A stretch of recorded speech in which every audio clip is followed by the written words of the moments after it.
High friends, welcome to Sikdar's academy. SSC group C এবং group D application এই ইতিমধ্যে process সবাই জেনে গেছো, কিন্তু কয়েকটা গুরুত্বপূর্ণ বিষয় জানানোর জন্য আমি এখানে কয়েকটা স্টেপ দেখাচ্ছি। বিশেষত প্রথমে যে ওয়ান টাইম রেজিস্ট্রেশন, এই যে ক্লিক করতে হবে, তারপরে ওয়ান টাইম রেজিস্ট্রেশন এই যে ফর্মটা খুলবে।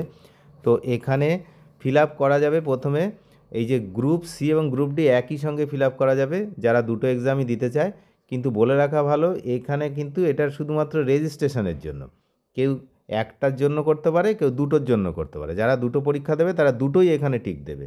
এর মানে এই নয় যে একসঙ্গে দুটো ফর্ম ফিল আপ হয়ে যাচ্ছে, ঠিক আছে।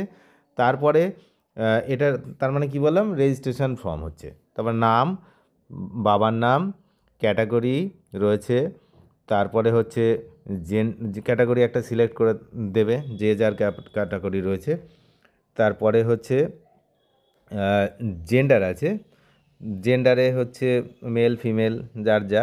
ইমেল অ্যাড্রেস আর মোবাইল নাম্বার, এই দুটো জিনিস কিন্তু খুব গুরুত্বপূর্ণ। এখানে ইমেল অ্যাড্রেস আর মোবাইল নাম্বারটা কিন্তু চালু ইমেল এবং চালু মোবাইল নাম্বার দিতে হবে। ডেট অফ বার্থ ঠিকঠাক করে দিতে হবে।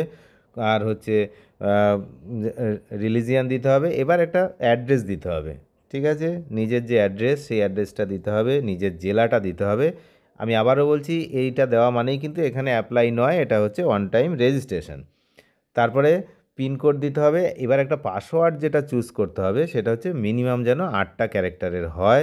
একটা ক্যাপিটাল লেটার, একটা স্মল লেটার, আর কিছু হচ্ছে স্পেশাল ক্যারেক্টার যা রয়েছে। আবার কনফার্ম করে এই যে চেক বক্স রয়েছে আই এগ্রি, ওইখানে কিন্তু চেক করে তারপরে রেজিস্টার অপশানে ক্লিক করতে হবে।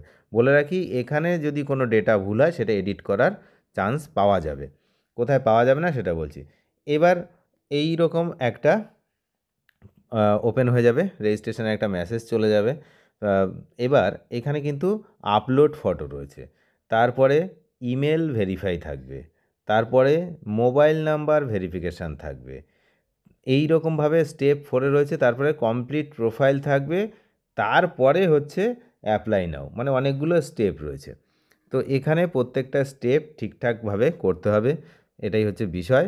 ওয়ান টাইম রেজিস্ট্রেশনটাই হচ্ছে মেন। তারপর যে অ্যাপ্লিকেশান, সেটা গ্রুপ সি এর জন্য আলাদা একটা হবে, গ্রুপ ডি এর জন্য আলাদা একটা হবে, একসঙ্গে দুটো করতে দেওয়া হবে না। তো সেটা পরের ব্যাপার, এবং সেটা সবাই পারবে, সেখানে কোনো সমস্যা নেই। কিন্তু এই ওয়ান টাইম রেজিস্ট্রেশনের সময় খুব ইম্পর্টেন্ট। এখানে দুটো এখানে সিস্টেম রয়েছে, যে লাস্ট হচ্ছে পেমেন্ট, সবার লাস্ট পেমেন্ট করার আগে সমস্ত কিছু ঠিকঠাক করে নিয়ে তবে। এখানে কিন্তু রেজিস্ট্রেশন হয়ে গেছে কমপ্লিট, আর কমপ্লিট ইওর প্রোফাইল এই যে জায়গাটা রয়েছে সেটা দেখো নট কমপ্লিটেড। এটা আমাদেরকে ঠিকঠাকভাবে কমপ্লিট করতে হবে। ঠিকঠাকভাবে কমপ্লিট করার জন্য কিন্তু এই যে ফটো আপলোডগুলো, এইগুলো কিন্তু ঠিকঠাক করে করতে হবে। প্রত্যেকটা ঠিকঠাক করে করার পরেই কিন্তু এখানে অন টাইম যে রেজিস্ট্রেশন সেটা কমপ্লিট হয়ে যাবে। ফটো আপলোড করার সময় এই রকম ছবি দিতে হবে, প্রথমেরটা ওপরে ছবি, তারপর নিচে সই। এর বাকি যে দুটো ছবি আছে সই নেই, ছবি নেই সই আছে, এসব চলবে না। আর সবচেয়ে গুরুত্বপূর্ণ বিষয় হচ্ছে, এখানে যে ছবিটা দিতে হবে সেটা স্ক্যান করে দিতে হবে, এবং তার যে সাইজটা কিন্তু খুবই গুরুত্বপূর্ণ। সাইজটা 60 কেবির মধ্যে কিন্তু হতে হবে। এখানে বেশি যদি সাইজ হয়ে যায় তাহলে কিন্তু নেবে না, এখানে আপলোড নেবে না। এখানে পরিষ্কার লেখা রয়েছে ম্যাক্সিমাম সাইজ হচ্ছে 60 কেবি। তাহলে এই ছবিটা তৈরি করে নিতে হবে আগে থেকে। মোবাইলে করলে মোবাইলে, কম্পিউটারে রেখে দিতে হবে। চুজ ফাইল থেকে তারপরে আপলোড ইমেজ, চুজ ফাইল করে সেখানে ফাইল করে তারপরে আপলোড ইমেজ করতে হবে। ঠিক আছে, আশা করি এটা সবাই বুঝে গেছে। যারা নতুন তাদের জন্যই, পুরনোরা তো সবই জানে। তারপরে ইমেলের যে ভেরিফাই আছে, সেই ভেরিফাইতে কিন্তু ক্লিক করতে হবে।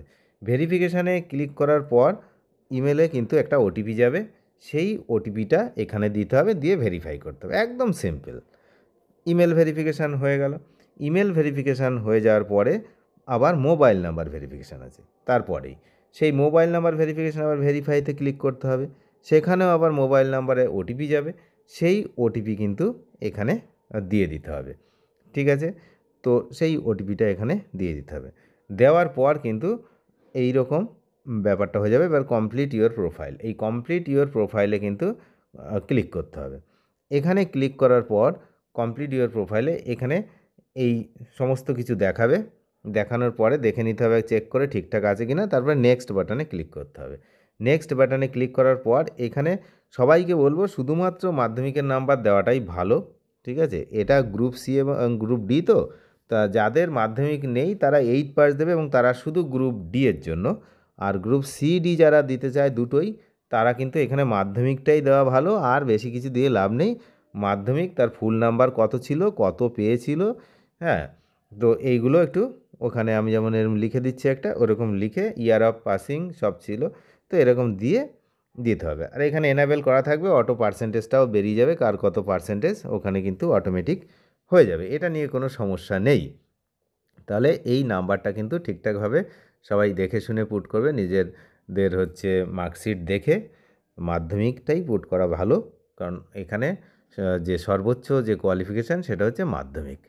আর তারপরে যদি মাধ্যমিকের পরে যদি আর একটা অ্যাডিশনাল কোয়ালিফিকেশানের জায়গা দেওয়া আছে, যাদের অ্যাডিশনাল কোয়ালিফিকেশান আছে কম্পিউটার বা এই ধরনের কিছু, তারা কিন্তু এই অ্যাডিশনাল কোয়ালিফিকেশানে সেই ডিপ্লোমা বা ডিগ্রি যা আছে সেটা লিখে নেক্সট আর না দিলেও দিতে পারে। তাহলে এখানে হচ্ছে রিভিউয়েবল প্রোফাইল। প্রোফাইলে এখানে কিন্তু ছবি আসবে, তারপরে পুরো নাম ঠাম সবই আসবে, এখানে যে নাম্বার সেগুলো আসবে, সব কিছু দেখে এখানে আবার চেক বক্স রয়েছে, সেই চেক বক্সে চেক করে সাবমিট প্রোফাইল ফর্ম বলে সাবমিট করতে হবে। এটা কিন্তু খুব সাবধানে দেখে শুনে সব ঠিকঠাক আছে কিনা, এখানে কিন্তু পরিষ্কার লেখা রয়েছে কারেক্ট কিনা, তারপরে থ্যাংক ইউ হয়ে গেল। তো এরপরে ব্যাক টু হোম করতে হবে, তারপরে কিন্তু আমাদের অনলাইন অ্যাপ্লিকেশান স্টার্ট হবে। এটা কিন্তু শুধুমাত্র ওয়ান টাইম রেজিস্ট্রেশন হলো। এবার আমাদের ব্যাক টু হোমে ক্লিক করতে হবে। ব্যাক টু হোমে ক্লিক করে আমরা দেখতে পারবো যে আমাদের প্রোফাইলটা সব কমপ্লিট হয়েছে কিনা। তো আমরা এখানে কিন্তু ফটো আপলোড করিনি, ঠিক আছে, এটা একটা ডেমো দেখাচ্ছি, তারপরে কোনো কিছু ভেরিফাই আমি করিনি। তারপরে এখানে কিন্তু পরিষ্কার এই অ্যাপ্লাই নাওতে ক্লিক করলে তখন কিন্তু একটা জিনিস দেখা যাবে যে এখানে দুটো জিনিস কমপ্লিট হয়েছে। কি কি কমপ্লিট হয়েছে না, নিচের আমরা একটু নিচের দিকে গেলেই কিন্তু দেখতে পাবো এক্ষুনি যে আমাদের যে নট কমপ্লিটেড বলে যেটা দেখাচ্ছিল সেটা কিন্তু এই মুহূর্তে কমপ্লিট হয়ে গেছে। তো কীরকম না, এখান থেকে ব্যাক করতে হবে, ব্যাক করলেই কিন্তু দেখা যাবে যেখানে আমরা আছি এখান থেকে এবার আমাদেরকে ব্যাক করতে হবে। ব্যাক করলেই এবার আমরা কিন্তু দেখতে পাবো যে এই যে নিচের দিকে এই দুটো কমপ্লিট, একটা হচ্ছে ইউজার রেজিস্ট্রেশন আর প্রোফাইল ক্রিয়েশন। এখনও পর্যন্ত কিন্তু প্রোফাইলটা এডিট করা যাবে, কিন্তু অনলাইন অ্যাপ্লিকেশন একবার করার পরে আর প্রোফাইল এডিট করা যাবে না। এখানে যে দুটো দেখা যায় এডিট অপশান রয়েছে, এই দুটোই কমপ্লিট, কিন্তু এর পরে কিন্তু আমাদের আর এডিট করা যাবে না যদি অনলাইন অ্যাপ্লাই করি। এবার আমরা ব্যাক করব, ব্যাক করে অরিজিনাল ওয়েবসাইটে আবার চলে যাব। এই যে অরিজিনাল ওয়েবসাইট, এবার আবার অ্যাপ্লাই নাওতে ক্লিক করব, সেই ওয়ান টাইম রেজিস্ট্রেশন যেমন করেছিলাম সেরকমই। এবার কিন্তু আর আমরা ওয়ান টাইম রেজিস্ট্রেশনের এই যে ফর্ম, এই ফর্মে আর ফিল আপ করবো না, আমাদের হয়ে গেছে অলরেডি। এর নিচে এখানে লগ ইন হেয়ার, এই লগ ইন হেয়ারে কিন্তু আমাদেরকে লগ ইন করতে হবে। এই লগ ইন হেয়ারে যখনই আমরা লগ ইন করবো, লগ ইন করার পরে এখানে লাগবে হচ্ছে ক্যান্ডিডেট আইডি আর মোবাইল নাম্বার। ক্যান্ডিডেট আইডি আর মোবাইল নাম্বার দিয়ে কিন্তু আমাদের এবার লগ ইন করতে হবে, দিতে হবে ক্যান্ডিডেট আইডি, মোবাইল নাম্বার আর হচ্ছে পাসওয়ার্ড। এটা দেওয়ার পরে কিন্তু এই লগ ইন যে বাটন এখানে ক্লিক করতে হবে। তো লগ ইন ক্লিক করলে যে বিষয়টা চলে আসবে সেটা হচ্ছে এই বিষয়টা। এখানে যেহেতু আমি কিছু কমপ্লিট করিনি তাই এখানে কিন্তু পুরোটা দেখাচ্ছে না, তোমরা কমপ্লিট করে সব কিছু করবে, তোমাদের সমস্ত কিছু চলে আসবে। তারপরে হচ্ছে স্টেপ বাই স্টেপ জাস্ট এবার ফর্ম ফিল আপ। এই ফর্ম ফিল আপটা কিন্তু খুবই সহজ, শুধুমাত্র নিজে সব কিছু আগে থেকে এই যে প্রোফাইলে যেগুলো দিলে নিজেদের যে সমস্ত ডিটেলস সেগুলো অটোমেটিক থাকবে, শুধু ওখানে চুজ করতে হবে কি না রিজিয়ন চুজ করতে হবে। আর আরেকটা জিনিস যেটা ইম্পর্টেন্ট সেটা হচ্ছে এক্সাম সেন্টার। এক্সাম সেন্টারটা কিন্তু খুবই গুরুত্বপূর্ণ, যে রিজনে ফর্ম ফিল আপ করবে সেখানকার এক্সাম সেন্টারই পড়বে। অনেকে প্রশ্ন করছিল যে এক্সাম সেন্টার কোথায় হবে। এক্সাম সেন্টার যেখানে যে রিজনে করবে সেই রিজনের সিটিগুলো হচ্ছে এক্সাম সেন্টার হিসাবে থাকবে, সেখানে নাম থাকবে, ঠিক আছে। যদি কেউ সাউদার্ন রিজনে করে সেখানে এই কলকাতা, দক্ষিণ চব্বিশ পরগনা, হাওড়া এগুলোর মধ্যে থাকবে। তো এরকম হচ্ছে বিষয়, কলকাতা, সাউথ কলকাতা, নর্থ কলকাতা এরকমও থাকবে। তো এরকম হিসাবে যে জায়গাতে ফর্ম ফিল আপ করবে তোমরা সেখানেই পরীক্ষা দিতে যেতে হবে, এটা মাথায় রেখে ফর্ম ফিল আপ করবে। এবং সমস্ত জায়গাগুলো যেগুলো হচ্ছে দরকার, যে ইম্পর্টেন্ট জায়গাগুলো, সেই জায়গাগুলো কিন্তু ঠিকঠাকভাবে ফিল আপ করতে হবে। সেইগুলো ঠিক করে ফিল আপ করে তবেই হচ্ছে ফাইনাল সাবমিট করবে এবং পেমেন্ট করে দেবে। এই হলো বিষয়, খুবই ইজি। যারা নতুন তাদের জন্যই, আর যারা পুরনো তারা তো সবই জানে, তাদের জন্য আর কিছু নেই, তারা নিজেরাই করে নিতে পারে সব। এবং নতুনরাও সব নিজেরাই করে নিতে পারে, এবং এর জন্য কোনো সাইবার ক্যাফে বা কোনো জায়গায় যাওয়ার দরকার নেই। যার খুবই প্রবলেম হচ্ছে, যে মনে করছে যে না আমার অসুবিধা হচ্ছে, সে কোনো সাইবার ক্যাফে গেলে ওরা একদম সব নিজেরাই করে দেবে, কোনো সমস্যা নেই। এছাড়া বাড়ি বসে মোবাইলে সবাই সবারটা কমপ্লিট করতে পারবে। এবার ফর্ম ফিল আপ তো হয়ে গেল, তারপরে পড়াশোনার পালা। ঠিকঠাকভাবে পড়াশুনো করতে হবে। কি কি বই ভালো আছে সেই সবগুলো কিন্তু এই আমার এই চ্যানেলেও কিন্তু এর যে যে যে প্লেলিস্ট রয়েছে সেখানেও কিন্তু প্রিভিয়াস ইয়ারের কিছু জিনিসপত্র পাওয়া যাবে, তো সেগুলো দেখে নেবে। অনেক ধন্যবাদ শেষ পর্যন্ত দেখার জন্য। নতুন হলে অবশ্যই সাবস্ক্রাইব করে সঙ্গে থাকবে। Thank you.